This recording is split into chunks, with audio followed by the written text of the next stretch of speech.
We've seen a lot of that, especially in municipal court. Mm-hmm. One of the things we're looking at is trying to introduce legislation that would reform the ability of municipalities to give people fines or incarcerate them without access to counsel. And one of the main reasons why we're looking at that is the way that the municipal courts are used as sort of an on-ramp to that model of debtor's prison, of railroading someone in on one of these charges, panhandling or failure to move, and then giving them a fine. And then when they're not able to pay the fine because they're either without income or on very marginal benefits level income, then they're threatened with jail time.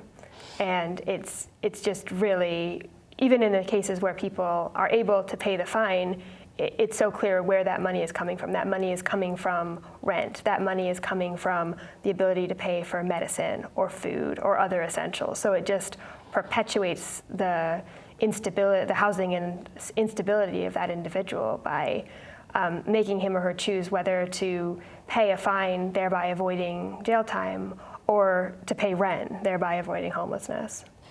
Yeah, I've had people prefer actually to do time than to figure out how to pay these fines, especially when you get fined for panhandling.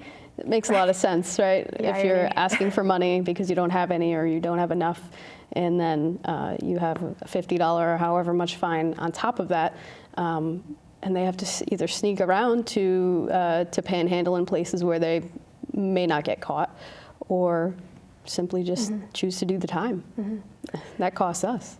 And I know that, again, this year, unfortunately, there's going to be a bill in the General Assembly, if there's not already, to raise the maximum municipal fines from $500 to $2,000.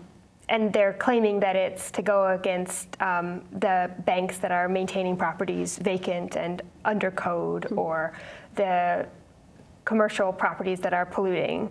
But I question very much whether those are going to be the recipients of these larger fines if they're implemented, or they'll be our folks. And given the context that's out there, I bet it'll be our people and not big business.